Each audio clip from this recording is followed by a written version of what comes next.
Good morning, everyone. So today we will continue with the problems of chapter 14 about fluid dynamics. We'll start with a problem which is not in the textbook survey that we have.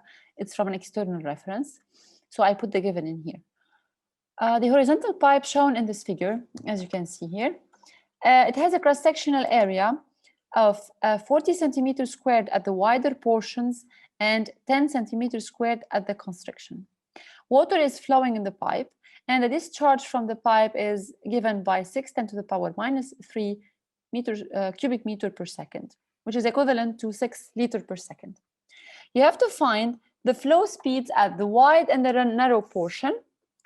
Then you have to find the pressure difference between these portions. So what is the pressure difference between the wide portion and the narrow portion? And finally, you have to find the difference in the height between the mercury columns and the U-tube.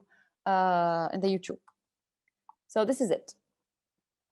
Let's start first with the first equation. So we have this horizontal tube.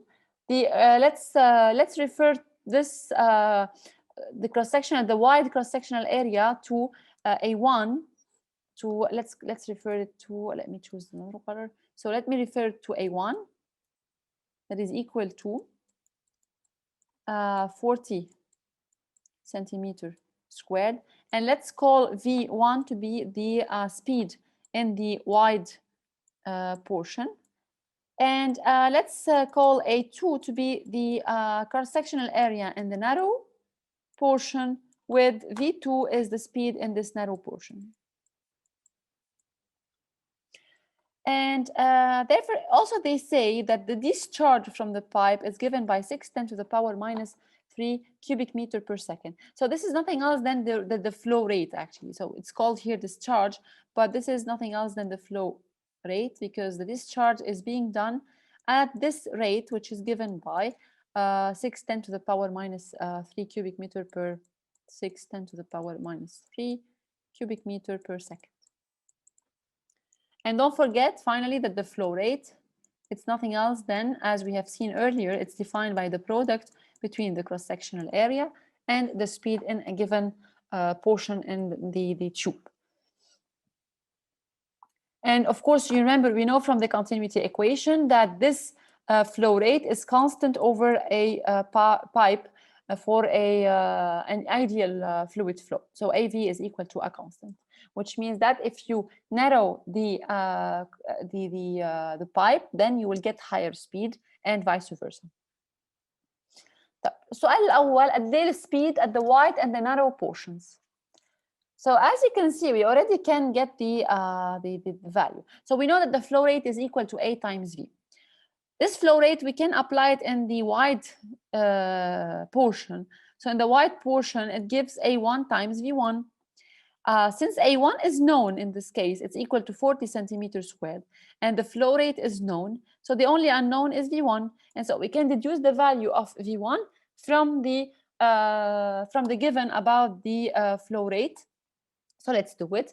The flow rate is given by A1 V1. So V1 is nothing else than the flow rate divided by A1.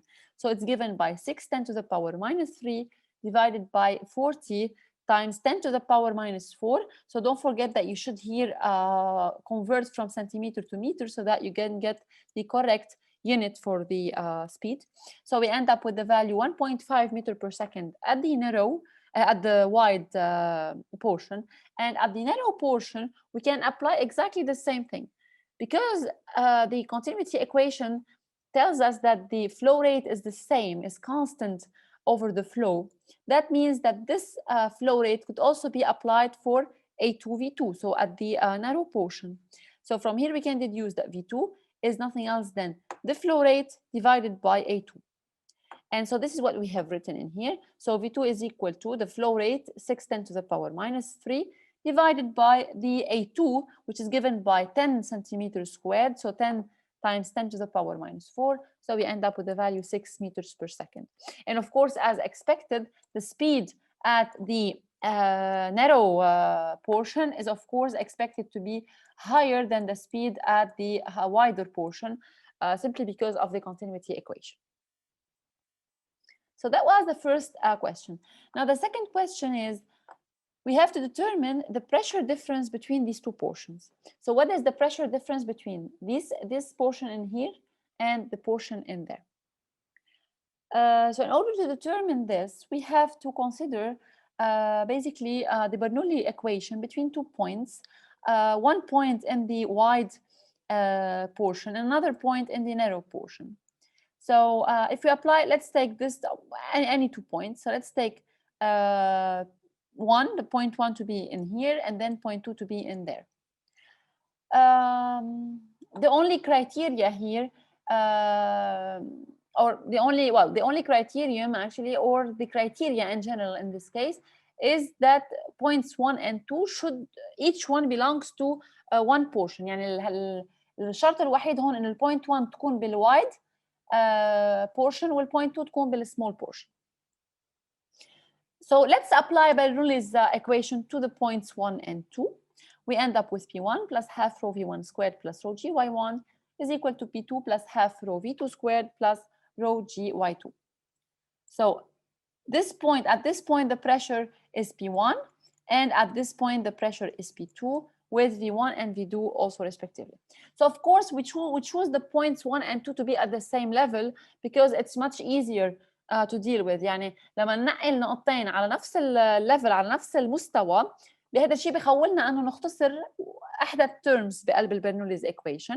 So given these 2 points 1 and 2, because y1 is equal to y2, we can get rid of this term where we have the elevation, and so we end up with P1 minus P2 is equal to half rho V2 squared minus V1 squared.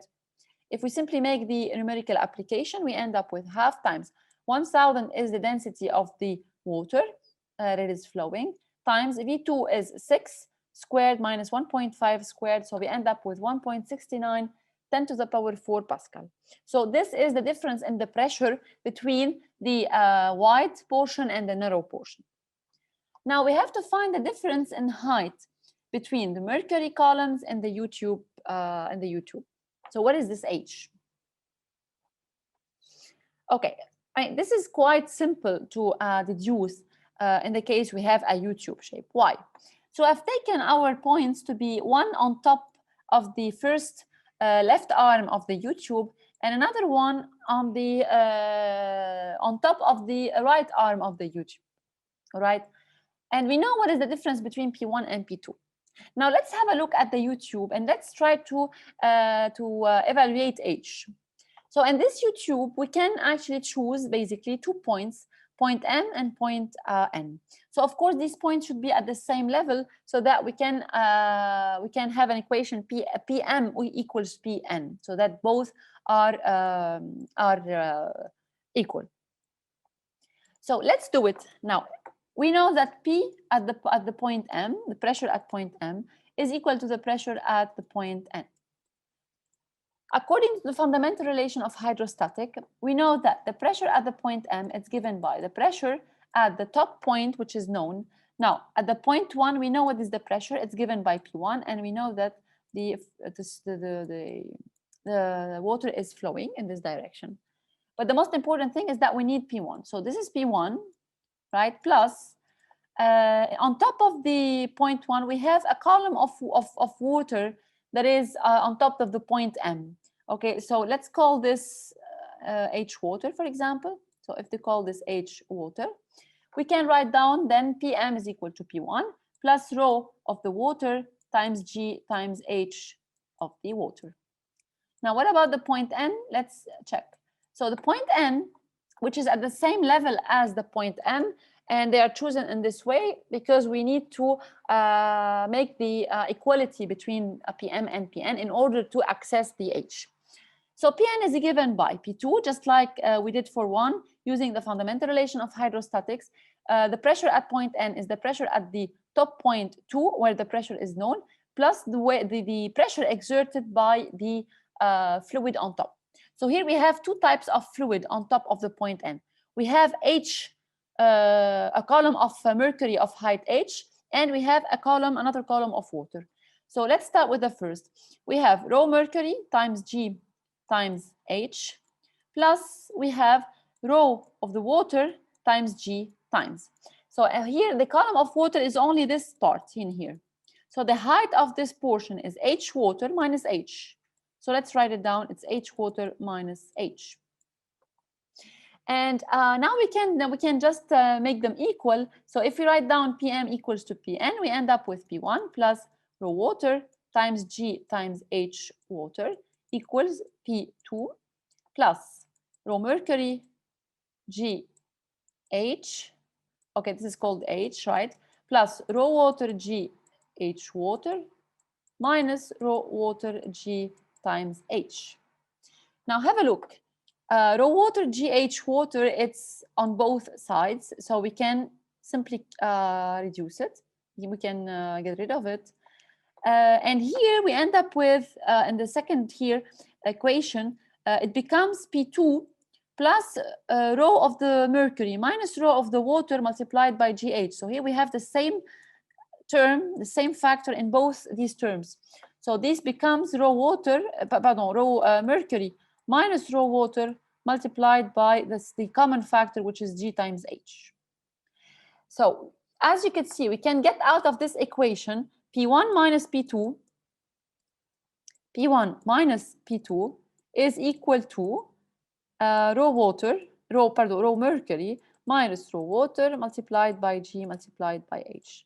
So this P1 minus P2 we already evaluated in the previous question. It is given by 1.69 10 to the power 4 Pascal, so we know what it is.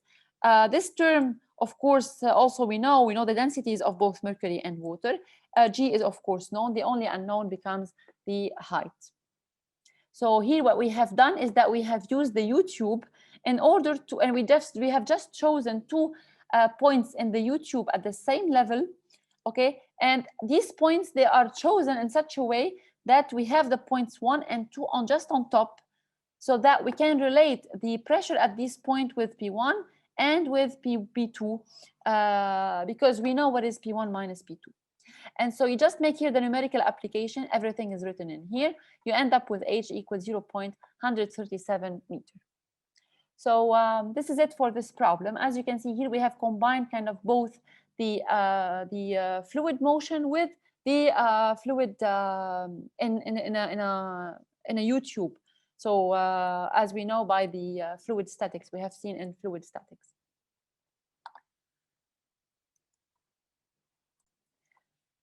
So we continue with problem 91. Also, this problem is not from the book.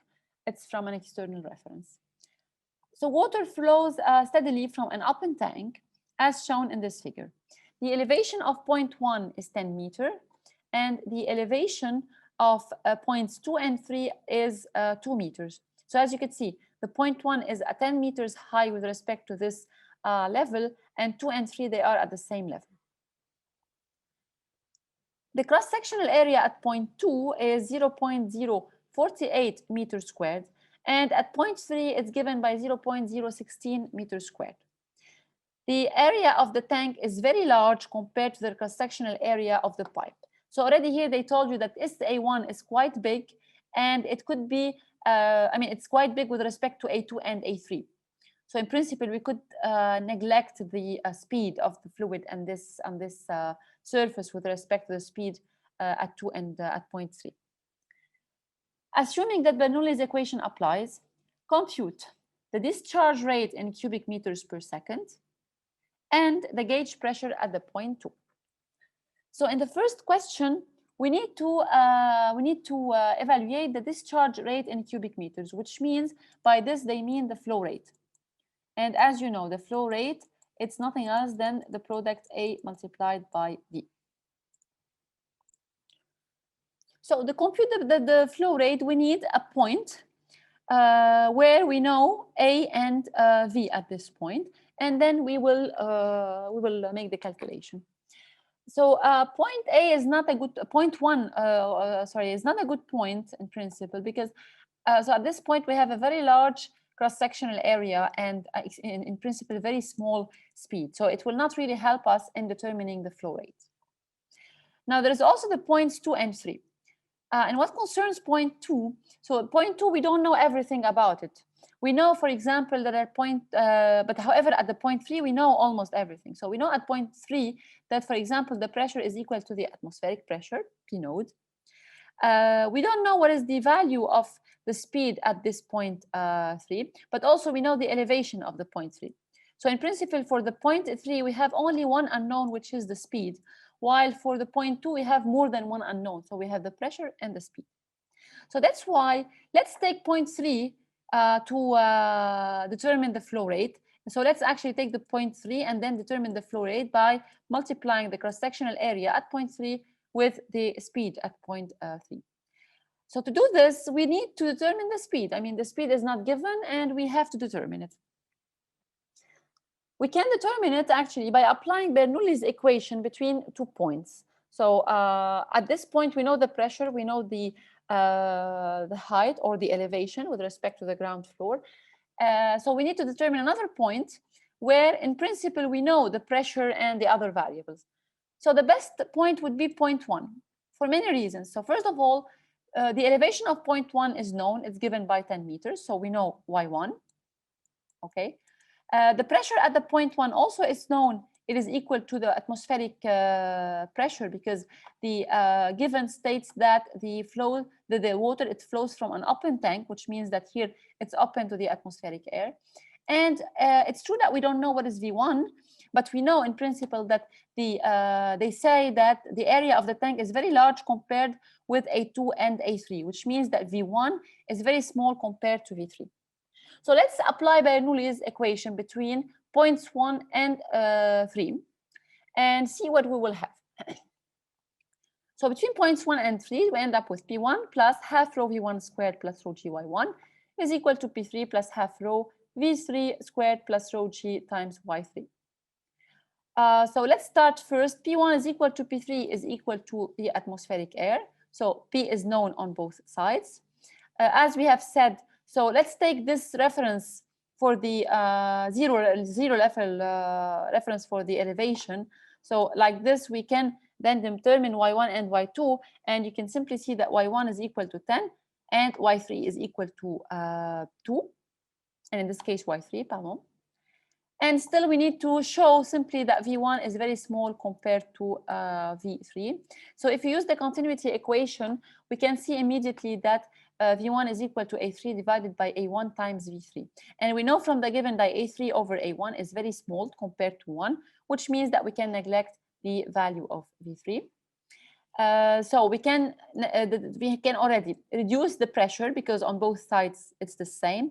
We can, so this we know, we can reduce V1 because it's very negligible compared to V3. And so we end up with rho Gy1 equals to half rho V3 squared plus rho Gy3. Again, we can reduce rho, it cancels out on both sides of the equation. And so we end up with V3 equals, so from here we end up with G times Y1 minus Y3, so this is G, that is equal to 1 over 2 V3 squared. So we end up with V3 squared is equal to 2 times G times Y1 minus Y3. And if you remove the square, then you have to put a square root. Okay, so we know now what is the value of V3. It's given by this expression. And so the discharge rate is given by A3 times V3. So it's given by 0.16 multiplied by square root of the 2 times G times delta Y in principle. So we end up with 0.2 cubic meter per second. So this is the value of the discharge rate, or also it's the same as the flow rate. This is the flow rate. So this is it. We could determine finally the discharge rate in cubic meters per second. Now the second question is we have to determine the gauge pressure at the point 2. Okay, so here obviously we have to take point 2 as one of the points where to apply Bernoulli's equation, because we need to determine the pressure at this point, P2. Okay, and so we need to take another point. Now the question is, what other point can we take? So the best choice would be to take the point 2 and the point 3, because actually the speed is known. So at this stage, both the pressure, the speed, and the elevation are known at the point 3. And at the point 2, we need to determine the pressure. The speed could be determined using the continuity equation between points 2 and point 3, so there is no problem in this term. And we also know what is the elevation of this point 2. So let's apply Bernoulli's equation at points 2 and 3. We will get the following. So let me do it here, and then you will see it over there.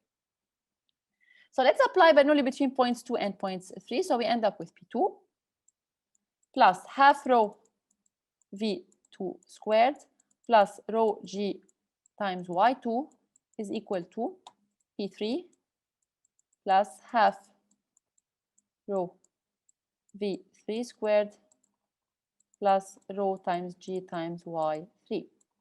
Now, given that the points 2 and 3, they are at the same level, so already we can get rid of this point, of these terms. So let's write it down. So we end up with P2 plus half multiplied by. So here we know what is V3. We already have derived it in the first section because we determined A3 times V3. So let's express V2 as a function of V3. If we apply the continuity equation between points 2 and 3, we can write down A2 V2 is equal to A3 times V3. So basically, the velocity or the speed V2, it can be written as A3 divided by A2 times V3. So it's a function of V3. And so here we can write down V2 as A3 over A2 times V3 squared. So this is equal to the pressure at the point 3, as we have already said, the point 3 is open to the atmospheric air. So this is why the pressure at point 3 is equal to P atmospheric P node plus half times rho times V3 squared. Now, we are actually asked to look for the gauge pressure at the point 2. So which means that we are not looking for P2, but we are looking for P2 minus P0. And from this equation, we can immediately deduce that value that we are looking for. So we end up with P2.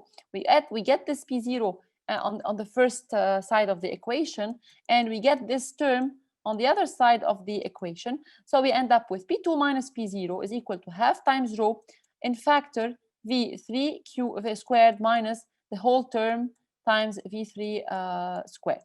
So this is A3 over A2 squared. You see? So now we can get the V3 out of the factor. So we end up with half rho times V3 squared multiplied by 1 minus A3 squared divided by A2 squared. And actually, we can write down this this ratio in terms of a fraction between two numbers. So let's have a look. A3 over A2 is given by 0.016 divided by 0.048, right? So it's equal to 16 over 48. So if we divide by 8 on both the numerator and the denominator, we end up with 2 divided by 6. Now, if we make it squared, we end up with 1 minus A3 over A2 squared is equal to 1 minus 4 divided by 36. So that is equivalent to 36 minus 4 divided by 36. And that gives back 32 divided by 36. So if you divide here by 4, you end up with 8. And if you divide here by 4, you end up with 9. So this equation finally becomes equal to 8 over 9 multiplied by rho multiplied by V3 squared. And V3 squared, it's already in the first equation we have determined it. It's given by 2 times G times Y1 minus Y3. So finally, you can immediately get the value of P2 minus P0. So this is what we did in here. It's exactly what I have written before. And so we end up with the value of the gauge pressure at point 2 is P2 minus P0 equals to 6.9. I will check this value. So this is actually 6.9, 10 to the power 4 Pascal.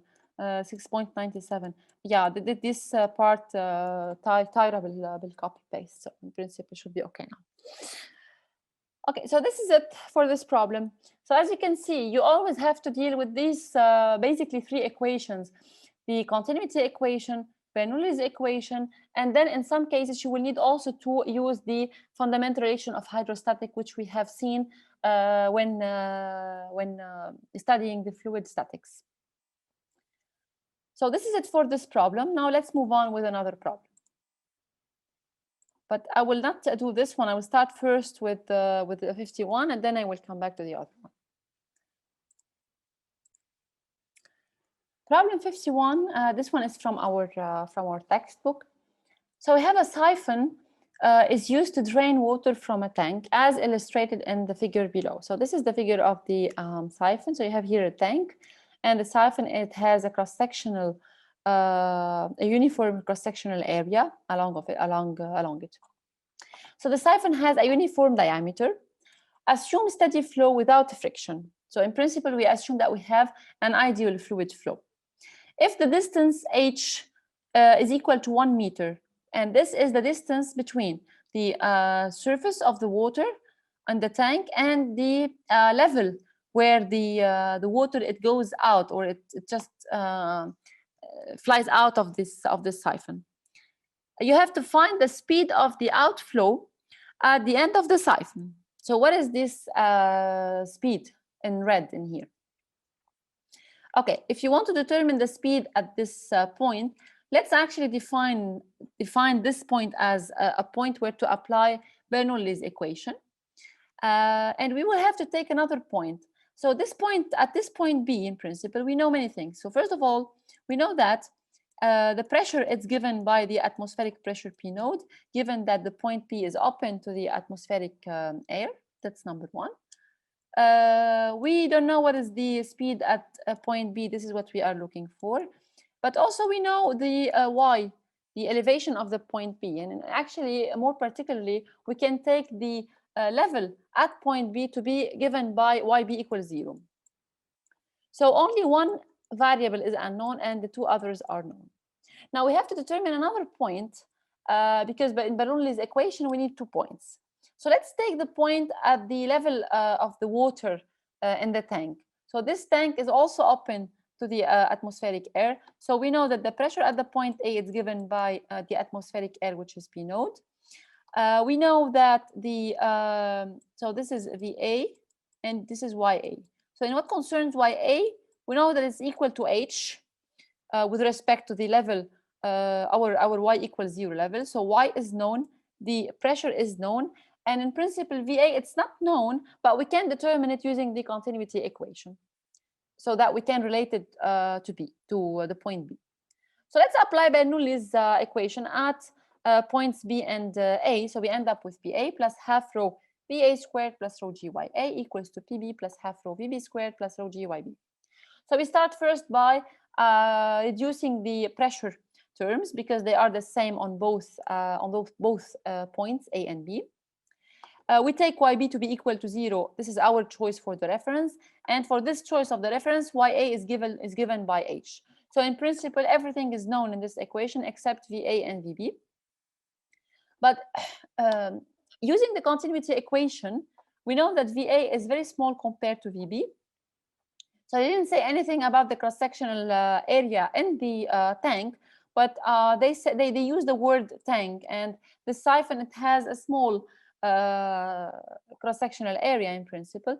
So we can use the continuity equation to assume that VA is quite smaller than VB. And so this term is neglected. So we end up with rho GH equals half rho VB squared. And so VB is equal to square root of 2 times G times H.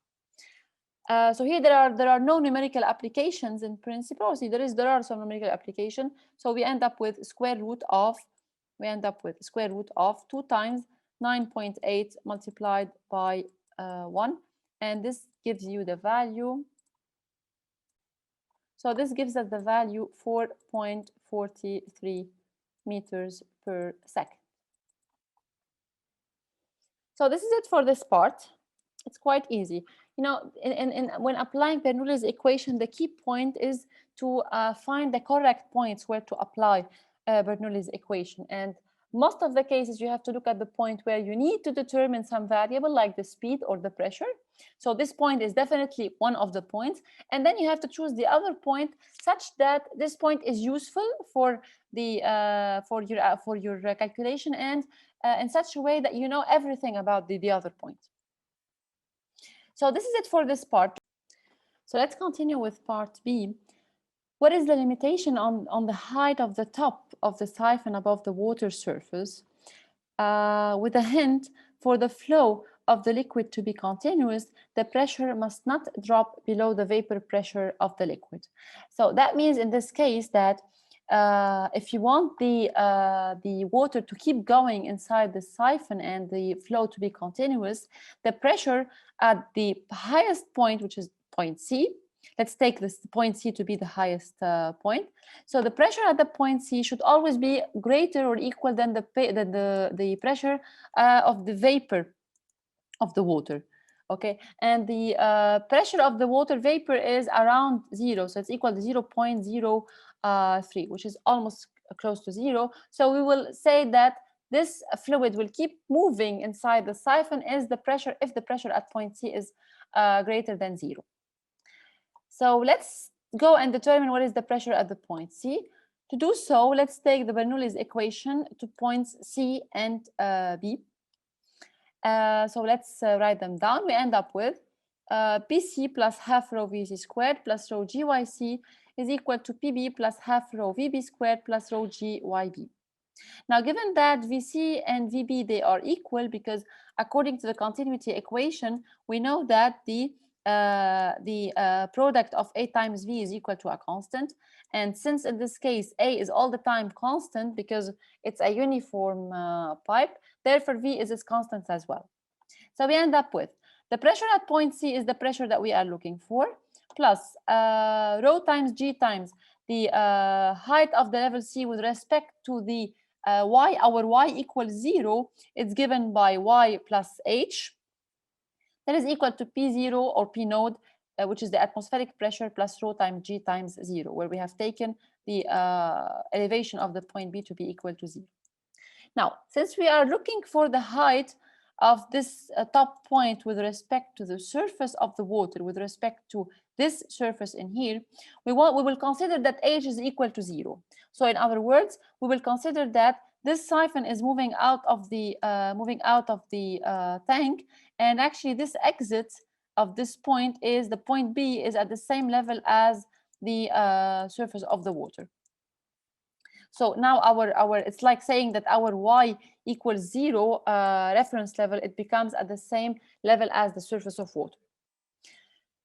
So that's why here we put h equals to 0, and so we end up with the equation P plus rho gy equals to P naught. Now, since the pressure at the point C must not drop below the vapor pressure, so we should have the pressure at point C, as we said earlier, all the time greater than 0. So P node minus rho G8 minus rho Gy is greater than 0. And so we end up with Y smaller or equal than P node divided by rho times G, which is equal to 10.3 meters. So there is a limitation at the end of the day on Y, on the height of the top point of the siphon. And this limitation is given by 10.3 meter, which means that Y should not be greater than this value. Otherwise, the liquid will not go on and will not keep flowing into the siphon in a continuous way. So again, this is it for this problem.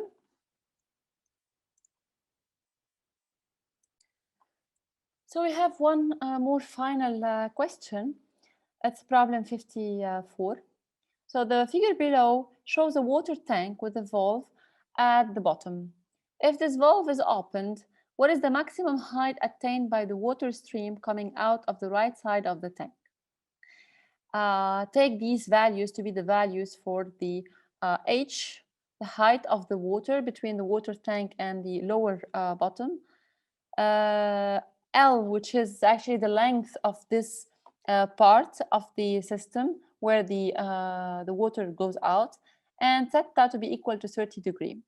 And that the cross-sectional area at the tank is very large compared to that at the opening where the water is flowing out. So in this problem, we will, actually, I will let you do this problem. You have the answer in here. We just have one, so you have to determine first in principle, in order to get what is the maximum height reached by the water, okay, you should first determine the value of the velocity of the water at the point B. So you have to determine what is VB, the value of VB, and then you will see how much the water will go high. So for the first part, which is about to determine the velocity of the water at the point B, you will fully use fluid dynamics. And the part concerning the motion of the water after it has been flowing out at the point B, here you will have to use the projectile motion, which I will describe and I will explain in a separate video.